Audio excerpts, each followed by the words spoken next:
This is Seahawkers What If. I'm your host, Brandon Schultz, and I am joined by a couple of my good buddies as we are getting into Seahawkers What If, the most unique Seahawks preview show in the multiverse. I am filling in for Clinton Bonner this week, but, it's been a while, and I know how to do this thing. How you doing, Phil? I'm doing really well. Usually if Adam's on here, he was filling in for you, or maybe Clinton occasionally. Now you're filling in for Clinton. So I'm going to be all kinds of confused, but I'll try my best to see if I can still host this thing.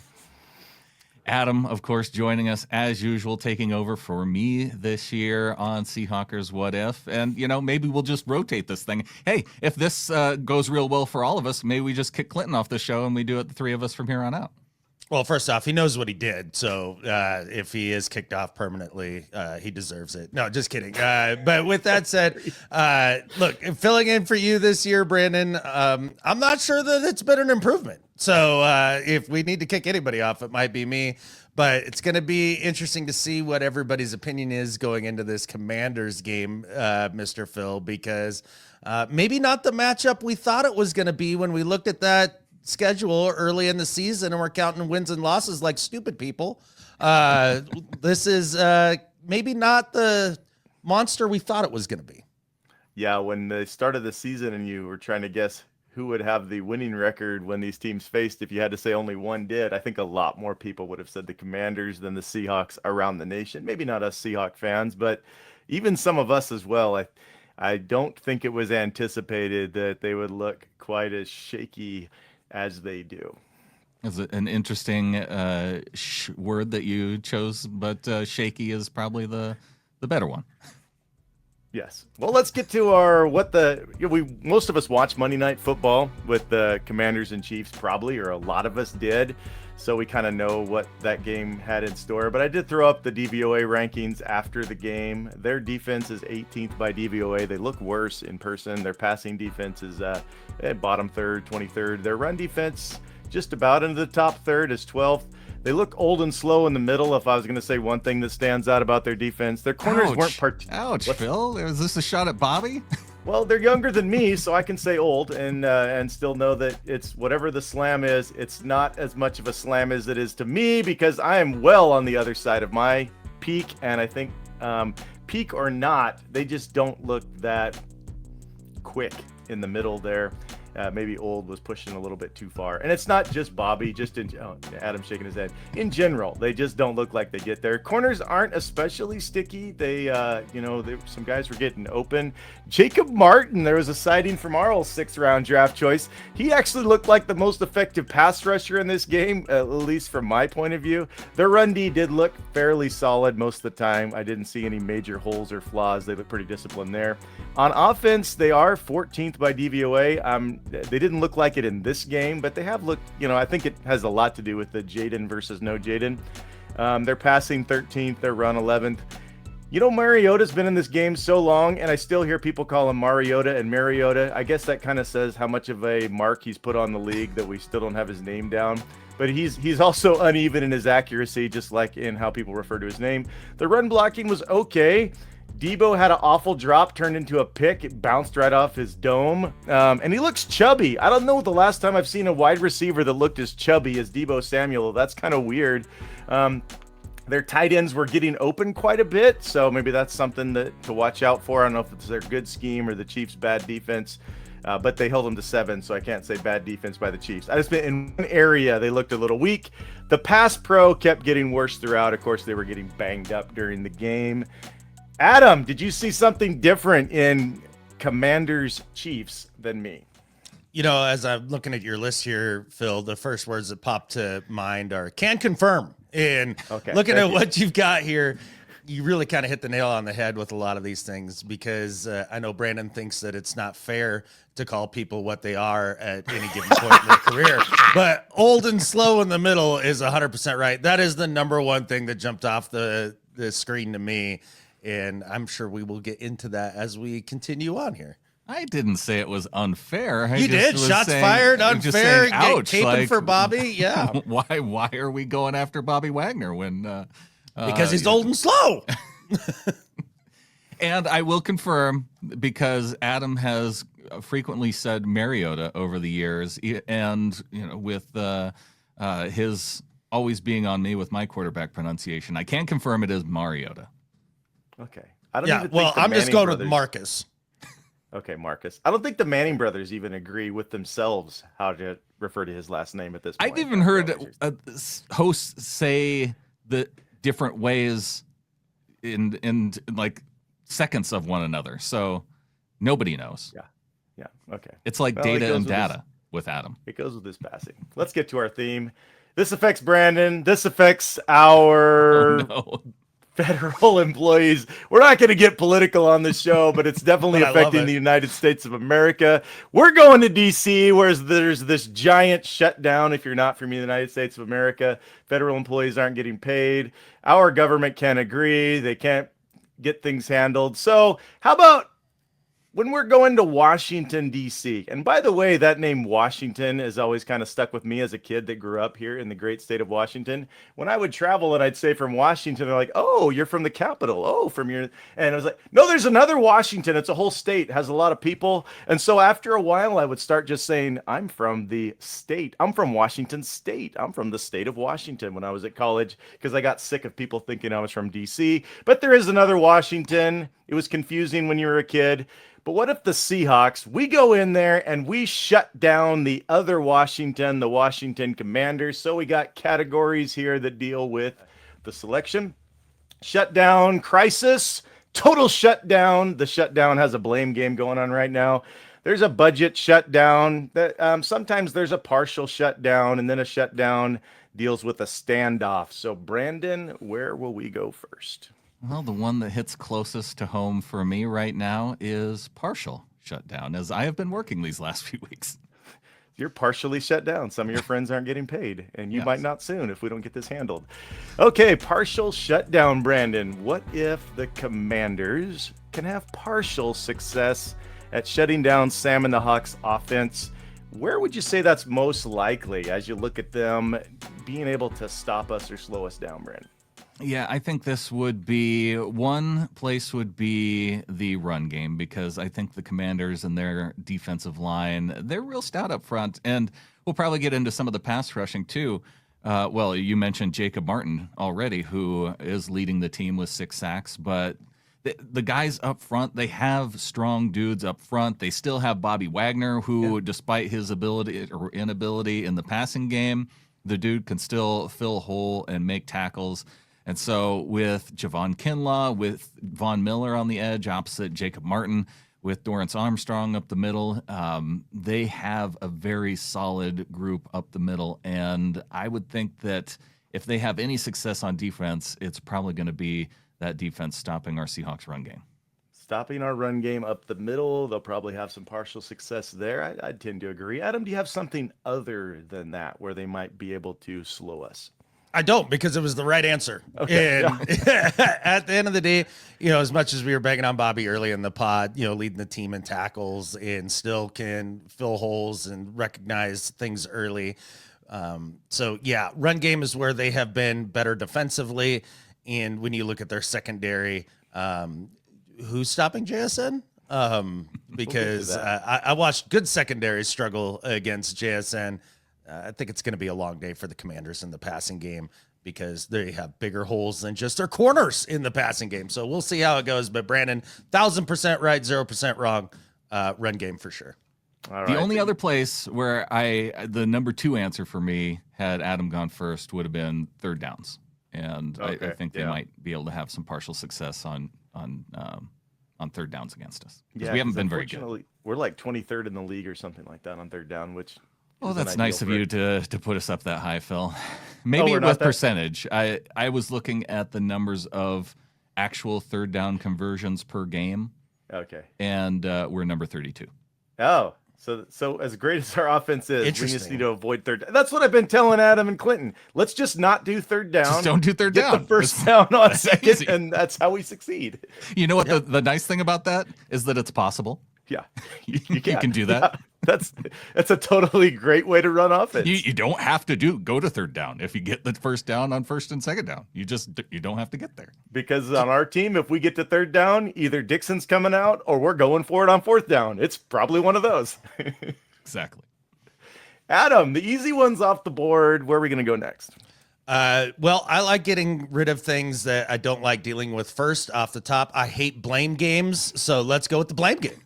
How can you be an American and not love blame games? Or it's because I'm a commie. Okay. Like it's really what it is. Apparently, I belong in Washington D.C. with this team. Okay, Adam. What if the Commanders' offense gets going in the Capitol? Who will primarily be to blame and why? And you can put this on us, you can put this on them. But if they do get some offense going against what looks to be a pretty good defense and a healthy one coming healthy, who do you think will be? Whose fault will it be, Adam? I would say that it would have to be Tariq Woolen's fault because really the only thing that I can see them. Well, I don't know. Maybe I could revise this. No, I'll leave some meat on the bone for Brandon because I think there's another answer here too. But Terry McLaurin was back last week, looked good, was making some great catches. And despite, it doesn't matter. We've seen it throughout his career. It doesn't matter who's throwing him the rock. He's awesome no matter what. And that'd be, to me, the one X factor that could really get this Commanders offense really rolling because it's still very much up in the air whether or not Jaden Daniels plays. And McLaurin's just a dangerous dude, and he could be the guy that actually torches somebody in the secondary. And if somebody's going to have an up and down game in coverage, I'm going to pick Reek Woolen. So you're saying because Sam Howell was there, McLaurin had a great year, you feel like he can catch from anybody, Adam? That's what I think that's just as much evidence as anybody could ever possibly need. Okay. Yeah. All right. So possibly Reek Woolen's fault, Tariq Woolen, whatever his name. There's all kinds of people that we don't know their names on the show today, but who we don't know how to refer to them. Possibly Woolen's fault. Anybody else that'd be to blame on either team, coaching or otherwise, Brandon?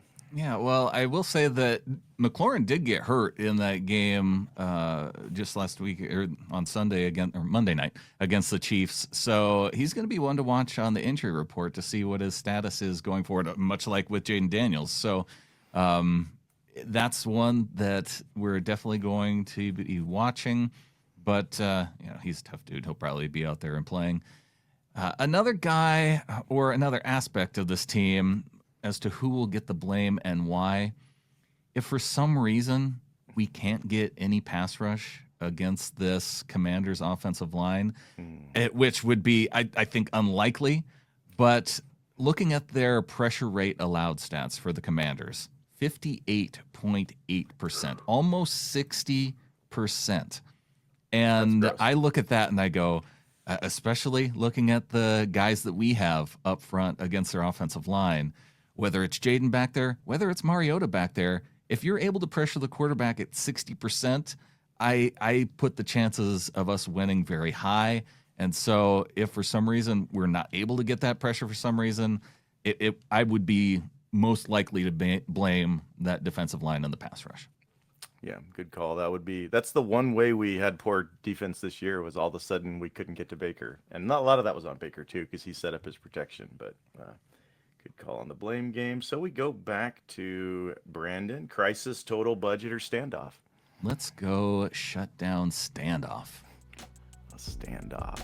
Okay. What if there's one key area, Brandon, where Quinn and Macdonald need to out-leverage the other to gain the W in, yes, that other Washington place? Is there a key area you're saying Quinn and Macdonald, they got to out-leverage to give themselves the best chance in this one? I love this. There is a spelling error with Macdonald, but we'll let it pass on that, Phil. Did we let it pass? Feels like we didn't let it pass. That's pretty bad. I'm calling it out just so the commenters on YouTube also don't comment and be like, "Oh, you guys." Oh, you think that's going to prevent them? Every comment from here on out is going to blame Apple. McDonald still checking me. Yes, this is an autocorrect issue for sure. That's right. Frickin' AI. I'm glad, though, that you called out coaching because this is one component of the game that really intrigues me, especially the way that Dan Quinn has been coaching this Washington Commanders offense. He coaches this Commanders offense as though he is Dan Campbell and has the personnel of the Detroit Lions, but they do not. They don't have the offensive line. They don't have the receiving group. They don't have the running game. I don't even know if they have necessarily the quarterback, especially with how well Goff's been playing. And so they get into these fourth down situations and they end up shooting themselves in the foot sometimes. So I think that gives Mike Macdonald a really nice opportunity. Now, one area where this really plays out is you see the high conversion percentage for touchdowns inside the red zone. The Washington Commanders are number 2 in the NFL at 75%. The only team ahead of them better at converting inside the red zone for touchdowns is the Philadelphia Eagles. And I think that this is a component of that once they're in the red zone, they're going to be going for it. It's 4-down territory. And so I think that the important thing for Macdonald and the Seahawks defense is to, one, not let them get inside the red zone.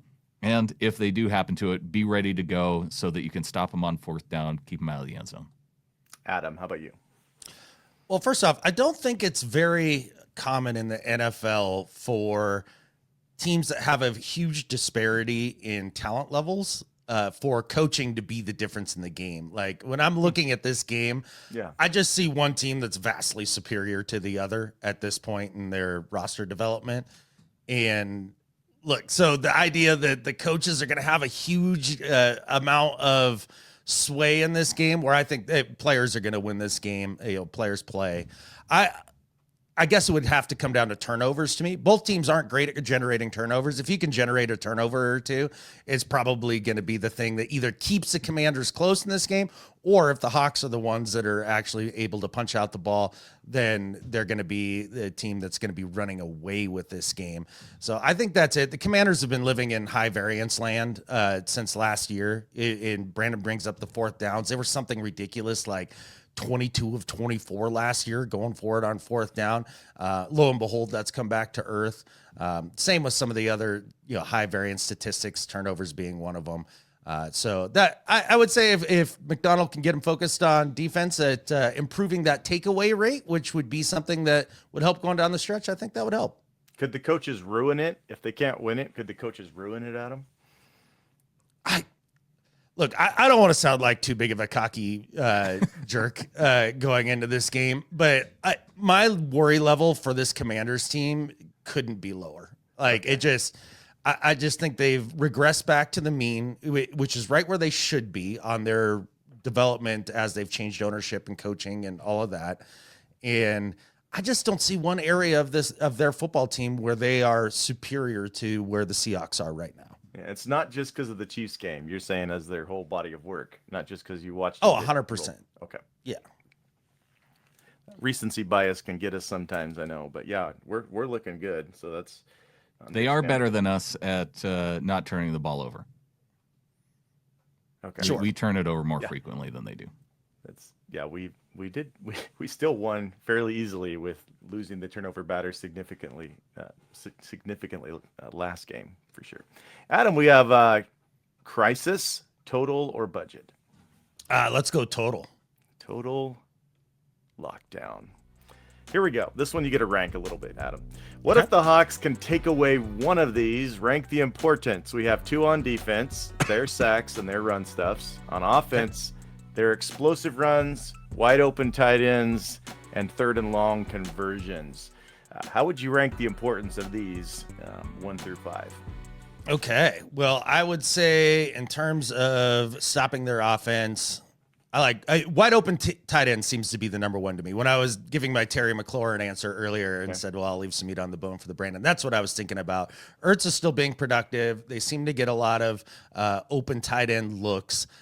So I think that if you make sure that you're not giving up a lot of completions to their very good tight end unit, then that's going to help you in stopping 3rd and long conversions. And I think that's going to be super helpful for them. And then from there, run stuffs. If you can stop the run, you're crushing it. And that's really what this defense has done all year. They've been just stifling in the run game. One note, Adam, the run stuffs is their defense stuffing our run. Can we eliminate? Okay. Can we eliminate their defense sacking us and stuffing the run? Those are for their defense. The others are for their offense. Gotcha. Okay. All right. So that would go To Adam, that D looks an awful lot like an O. So Okay, I could see D's and O's looking. I just didn't understand the premise of the question. All right. Like, So you rank the guys, importance. you want to do these in the first part of the day. This is my least sharp part of the day. This is what you get. Sorry, So guys. that's how it is. So wide open tight ends, third and long conversions. Yeah, just explosive runs. I think I'd take our defense having to do the things against their offense as the top three. Oh, really? Because if Okay. our defense is playing the way that it should, we can get enough done on offense no matter what to win this game. Whether they stuff us or sack us, you still feel like our offense is going to get it done. So we don't. It's more the faith in the defense. If you do all the things that you have under their O here, their offense goes absolutely nowhere. They score no more than 13 points, and basically any NFL offense should be able to roll out of bed and score 13 points. And I feel like we can shut down the things under their O. I feel like we. 100%. We have a good crack at that. How about you, Brandon? How would you rank these? Okay. Adam has all the offensive ones as most important. But Yeah, I'm glad I had a little bit of time with this because this did give me an opportunity to I think rank these with a little more thought. The thing that I would worry about the most would be that the number one thing would be sacks, giving up sacks by their defense, because I don't want us to be in third and long situations. So I think that would be the number one thing to take away. I think, giving up. So this would be giving up third and long conversions to their offense, right? Mm-hmm. That would be the second one because I hate it when we give up third and long conversions. It's like the thing that I hate the most. It hurts people's feelings, especially mine painful. too, man. Like for sure. You see that yellow flag laying there, and you're like, "You idiot." The next one, probably explosive runs, because I think that with Rodriguez, I think that there's that potential there, and I don't think that that's as likely. So I think it would frustrate me if we were giving those up. Wide open tight ends, yeah. Ben Sinnott is another guy who is very capable at tight end, along with Ertz, and so I think that. Especially if T-Mac is limited, because he was on a limited snap count in this game against the Chiefs. He was off the field on third downs a couple times against the Chiefs. So we're probably going to still need to worry about those, but less so for me. And then I think run stuffs would be, like, I can live with that. I think we're putting run stuffs on the bottom because we're so used to seeing it and we're winning anyway. Right. We just get our run stuffed, and that's fine because that's what we do, and then we win anyway. So that's why you guys are least worried about eliminating those. Is that right? That's what it comes Well, down that to. and then the Commanders' pass defense isn't all that great. Yeah. And so even if they do stuff the run, then okay, JSN's going to eat you up. And then, I mean, obviously, I have a huge amount of faith in what they can do over the middle in this game. I tried to put things here for total shutdown that were all possible total shutdowns for us. I didn't try to put like, let's totally shut down their run game to 5 yards or something pathetically stupid like that. Okay. It was a good list.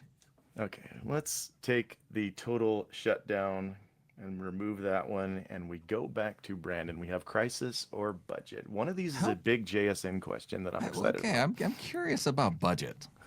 Okay, there it is. Ding, ding. I this has just been in my brain. I got a weird Phil brain. I'm just trying to figure out how much is too much or how much is the right amount, because we have this one of the best players in the league, if not the best offensive player in the league. Brandon, what if you could set the budget on JSN targets in this matchup? So we'll go with this one. How many is the right amount, and what kinds of targets do you think he's going to get or should get in DC? I love this because I looked this up, in fact, because we had a commenter put a diatribe on one of our recent videos about JSN and the sustainability piece and how we need to go out and get a receiver because he's too much of the target share. And I went to a team in the Detroit Lions who I think has a receiving group that you would look at and you would say, okay, they have two very capable receivers, Amon-Ra St. Brown, Jamison Williams. Like, those are their top two guys. And how significantly is a guy like Amon-Ra St. Brown getting the share of the targets? Like, are they doing 50-50? Is it significantly one more to one receiver versus the other? And I found out that Amon-Ra St. Brown is about 33% of the targets. JSN is about 33% of the targets on the Seahawks offense. So I feel like if I'm budgeting, I budget JSN at about 33%. And then whether or not we've had a really good mix of Kupp, AJ Barner, and even AJ Barner and Elijah Arroyo have been kind of similar in terms of target share. So I think that we have found the right amount, especially when I compare it to other receivers who have top guys who are constantly getting open. That 30 to 40% range seems to fit. And that's a good balanced offense too. Nobody looks at the Lions and says, that's out of balance offense. It's a balanced offense, and it's just Amon-Ra is getting a lot. It's just JSN's doing even more with his targets than Amon-Ra is. So it looks a little more out of balance. It's just he's more successful with his share. How about you, Adam? Should we up it even more? Do you like this 33% to JSN? What kind of targets you think are going to work great there? What do you got, Adam, on this one?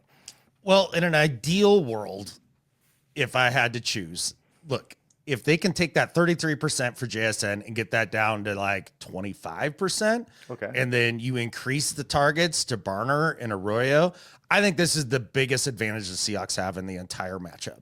I think that they can just run circles around the linebacking core for the Commanders and get in behind those guys, especially with the play action game. Lean heavy into play action this week. Get Wags and Luvu like sucked up there, throw it right over their head. I think the tight end should have a massive, massive day. So if you can dial back JSN a little bit in this game and show on tape that, hey, these tight ends can eat your lunch too, it's only going to help you going forward against more competitive matchups. If you wanted to make JSN 100% of the targets, okay, fine. I still think they win this game running away because he's been that dominant. Yeah. I like it that all the answers feel like the right answer against this team. It's just weird. I'm like, boy, I really hope they don't overuse JSN. No, I don't think that. Boy, I really hope we don't get our tight ends involved. I don't really hope that. Boy, I hope we don't start getting K9 involved in the passing game. That might be the dumbest thing to do, but it still, I think, would work.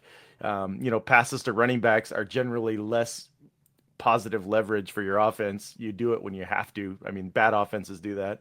So, but I still think that would work. Like, I don't feel like there's a bad answer on how we attack, including JSN, because they're going to be terrified about him. You're probably right. Guys like Barner and Arroyo are going to be open. I'm pretty stoked to see what happens after watching him abuse probably one of the best defensive backfields in football. What's he going to do with this team? It's going to get ugly quick, I think. My only fear is it's too obvious that some kind of weird reversion will take place. So, Adam, we have one left. We talk about a shutdown. We have a crisis if it just keeps going on and on. What if the Seahawks D can get the Commanders quarterback into crisis mode? You notice I didn't put a name there. It's not just because I'm not sure how to say Mariota. We just don't know who it'll be. How might they cause that for either of them? How about you give kind of your game plan you hope for, depending on which one is there? Just some tips based on the two quarterbacks, Adam. Oh, man. Well, I think the biggest difference is Mariota can still run a bit, but you're not worried about him the same way that you're worried about Jaden Daniels getting outside and breaking contain and all that. So if it were Mariota, I wouldn't worry about spying him at all. I think you got enough speed out there to take care of that. But if it is Daniels out there, then maybe, having a spy and trying to concentrate on keeping contain would be a huge, huge benefit for the Seahawks defense in that way. We're just kind of at the point with this Commanders offense where the offensive line is delightfully average. And I think that this defensive line is going to make their day tough. I think that the receiving core with Chubby Debo is not what it once was. Was I right about that? Or was I just crazy thinking he looked chubby? I mean, I'm not going to say it was seriousness because Debo could find me, but at the end of the day, yeah, he does. He just looks old and slow. I mean, it's just what happened. That's why the Niners let him go. A maybe hobbled McLaurin, as Brandon pointed out, the hamstring from last week could be lingering. That could really make things.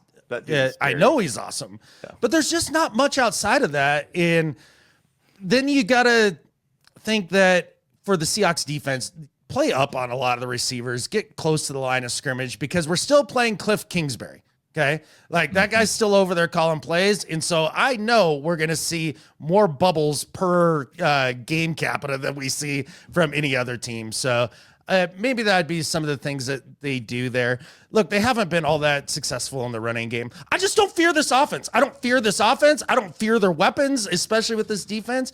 So there's not a lot that I think that the Commanders can do to stay out of crisis mode in this game. I really don't. Are you worried at all about us being out of whack with the first game of Spoon and E-Man playing together? I mean, I'm really excited to see it, but you think there'll be any kind of period of chemistry development? You're not worried about that at all? Not even a little bit, Okay. because Mike Macdonald has done such a good job over his tenure here with the Seahawks of simplifying communication, making the mission clear, and that makes it super easy when other guys step in. You're all on the same page because all this complicated stuff is boiled down to the simple. And they're really smart players on top of that, and they're really gifted players on top of that. So no, I guess I just couldn't feel more confident about this defense going in against a team that's in full struggle mode. Feels that way. I can feel that from you, Adam. How about you, Brandon? The differences in these quarterbacks, how can we get either one of them in crisis mode? Yeah, I would say that with Mariota, you do have the running thing to worry about. But I think even you talked about putting a spy on Jaden Daniels, Adam, and by the time that Sunday night rolls around, he'll be 2 weeks removed from the last time he played. If the hamstring's still there, I'm not that convinced that they're going to try and push him into running the ball a whole lot. And so that's why I think the way to get either Commander's quarterback into crisis mode is shutting the run game down early. So Ja'Cory Krosky-Merritt, Jeremy McNichols, Chris Rodriguez, that's their stable of running backs. Krosky-Merritt's been exactly. Krosky-Merritt's been their most successful rusher so far. And I would venture that most Seahawks fans, even who play fantasy football, probably haven't heard of him. So shut that down and make them go to the passing game against our DBs and against this pass rush. And that Commander's quarterback, whichever one it is going to find themselves in crisis mode.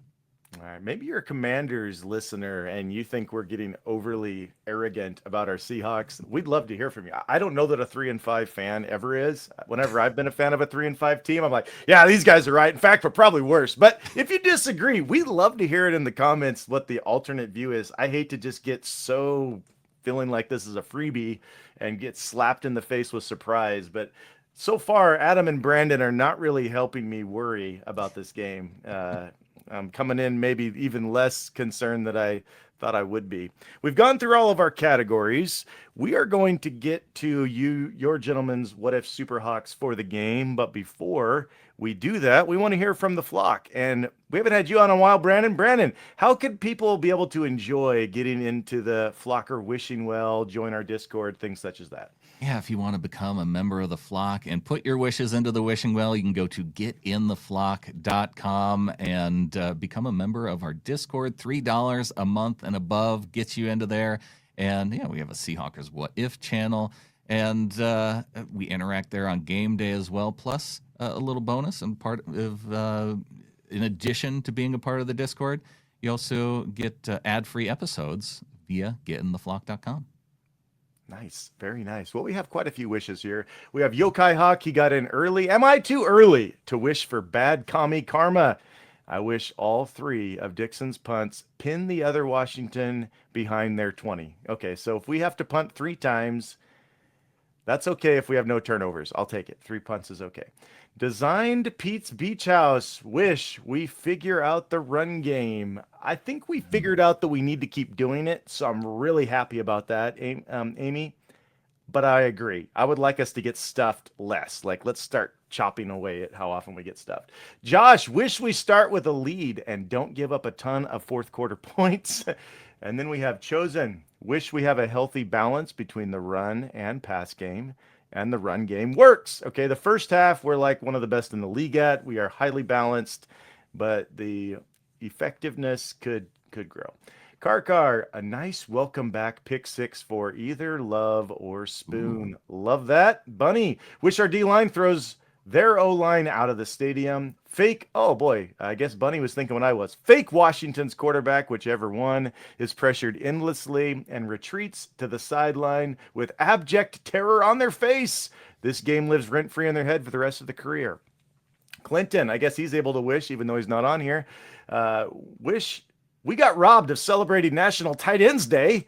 So how about 2 tight end TDs for our Hawks? 12-man records finishes it up. Piggybacking on this, I wish the defense gets a touchdown of some sort. Any of these stand out to you, Adam? Yeah, and honestly, I want to pick one of the little flockers, but it's Clinton's, and that's what it is to me. I really think tight ends could have themselves a frickin' day. But with that said, National Tight Ends Day is stupid. I'm really annoyed that they were trying to make National Running Backs Day and with those pimp jackets that they brought out like the week before.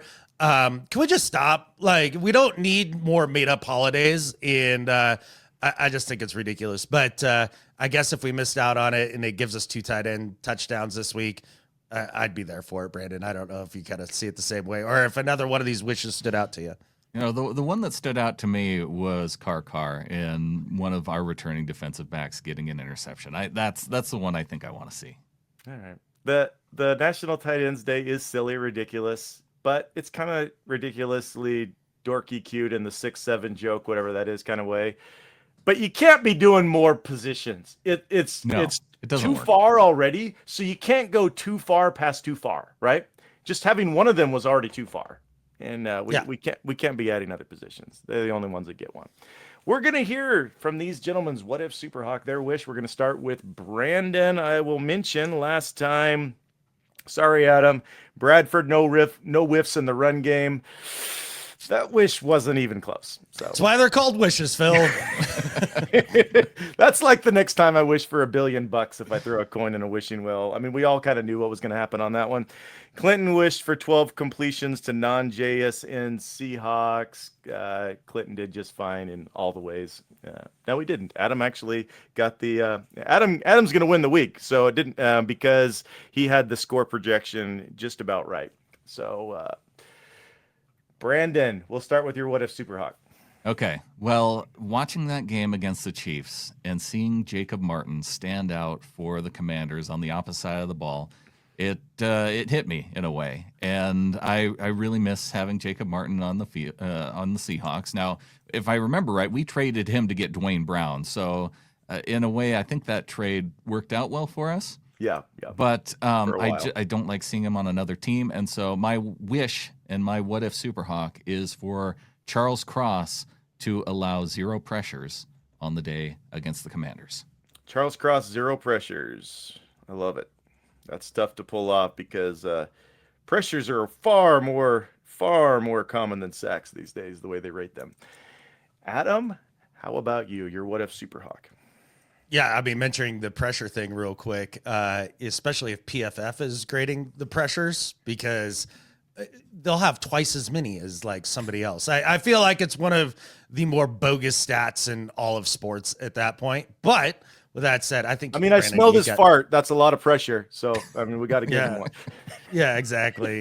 So I give Brandon about a 98% chance of that happening because Charles Cross is awesome. But my What If Superhawk is for, and my wish is for Elijah Arroyo to have his big breakout game, his best game as a Seahawk, the type of game that has us all buzzing about his speed and his catching ability and how dominant he could be as he continues his development. And I think this is the perfect matchup for it. Get into 12 personnel all day long, use those tight ends, get after it, get the ball to Elijah Arroyo, and have yourself a day. That's my What If Superhawk in my wish. I think what I heard on that one, Phil, is Arroyo more receiving yards than JSN. So, okay. Good luck, Adam. That more yards per target. You know, I don't know that that's crazy with as bad as the coverage is over the middle for the Commanders. The one wish that would be tougher to get would be Bradford having no whiffs in the run game. So, yeah, I can't think of another one, but I know. Okay, so Adam's coming back on Clinton. Adam got the win last week with his, or 2 weeks ago, I should say, with his better score prediction. This is really strange. Somehow Brandon is filling in for Clinton. All these years it was Brandon versus Clinton, and Brandon abusing Clinton in this event. So, but now he's going to try to help Clinton not beat his childhood buddy Adam. I don't even know what's going on here, but Brandon, how about you go ahead and give us your score prediction? Seahawks win 27-16. 27-16. Okay. Is that what you had? Wait, I mean, we can get there. I literally, my head was 27-17. Okay. Yeah. So that I did not expect after this entire show that you would have a tighter score prediction than Brandon, I have to say, Adam. I did not. It's by a point. I mean, I'm talking 2 scores. You give up a garbage time touchdown, because I think going into like mid fourth quarter, it's going to be something like 27-10, and they haven't done squat, and they happen to throw up a miracle ball to McLaurin, and he trots in for an easy 6. And I love that I nailed this, because there was some gamesmanship with me picking my score, knowing that Adam was so high on this game. Yeah. I pick 11-point spread, and now he has to decide, does he go inside of that 11-point spread or outside of it? And it sounds like he's got a tough decision to make here. So now we know clearly. No, it's easy. Even though you prices righted me here with your $1 bid. I didn't prices right. Your prices righting me. You had this the last call. Don't you turn this around on me, Ricky Bobby. Like, no. Now we know clearly, Clinton, as you're listening, that Brandon is trying for you. He's not trying to sandbag this thing. He's actually trying, because he was using all of his strategy that he always used against you to try to pull off this win. So you can take confidence in that. This is a fair matchup. We went pretty quick. Was there some things about this matchup that I missed with my questions that didn't allow you to bring something up that you were hoping to say, Brandon? Oh man, you nailed it for me. I felt like I'm always really happy when I can come into the show, because I don't know what questions you're going to ask, and I have some things prepared, and sometimes I have to try real hard to fit it into where I think it's got to go, and you made it awfully easy for me, Phil. Well, that's good. Very good. So that's why it went so smoothly. I was in your head somehow, and you were very well prepared. How about that? You came on the show. Look at me. Very well prepared. Adam, I know you were as well. You were prepared with that cup of coffee. Was there something you were dying to say about this matchup that we didn't really get a chance at? No. Well, one thing. Yeah. It's Sunday night. It's prime time. They're on the road. Hawks are good in prime time. Hawks are great on the road. And I think we're all going to get to enjoy a dominant performance from this team on the national stage, literally on the national stage in the other Washington in D.C. And I think it's going to be a ton of fun. The separations and the preparation here, and that really worked out for Brandon. I did some preparation here, but sometimes, as Brandon says, it just doesn't fall into the categories. And so then you're scrambling a bit. I was only 1 cup of coffee in starting this, and about 7 people rolled up the driveway, and it was very distracting. So, congratulations on your win this week, Brandon. You did great. You dominated me like the Seahawks are about to dominate the Commanders. So, whoa, just cut out? Nope. It was some weird buzz. There's some weird stuff going on with my my thing here. So, I do want to say, if there are Commanders fans listening, this is how cocky as a fan that you get when your team goes on a road and has only lost like 1 game under their head coach. And so there's probably a little bit of that playing into this too. Phil, you asked us if we had anything to say. How about you? Is there anything that you wanted to get out there before we get on out? I'm looking forward to all the Collinsworth chortles about how, he's just going to go on and on about JSN. Can't you hear it? He won't. He'll do it about Cooper Kupp. You know he will. You because think so? It's only old guys that he does that for? That's exactly right. Yeah. Oh, that's good. This guy, this Cooper Kupp. Look at him get 0 separation and still catch a football. It's amazing. Sean McVay's probably wishing he hadn't upgraded at receiver at this point. Yeah. Well, I do know that national people that are looking forward to games are kind of bummed. Like, they're feeling just as arrogant as we are. They're like, well, this is a dumb game. How are the Commanders going to stop the Seahawks the way they're on a roll right now? And the Commanders can barely get on their feet. So if we sound arrogant, we're not the only ones that feel like it's going to be a lot of dumb things have to go against us for us to lose this game. And probably we'll see that in the comments, but I love disagreement. If you want to comment with a disagreement or an agreement or something we missed, I'll probably get on and reply to you. Adam will probably, I bet Clinton will get on and reply to you. So maybe not Adam, probably Clinton. Jump in with those.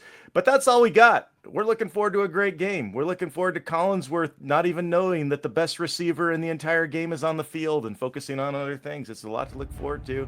But with that, gentlemen, what if we say... Go Hawks. Go Hawks. Go Hawks. And to Clinton, Bruce.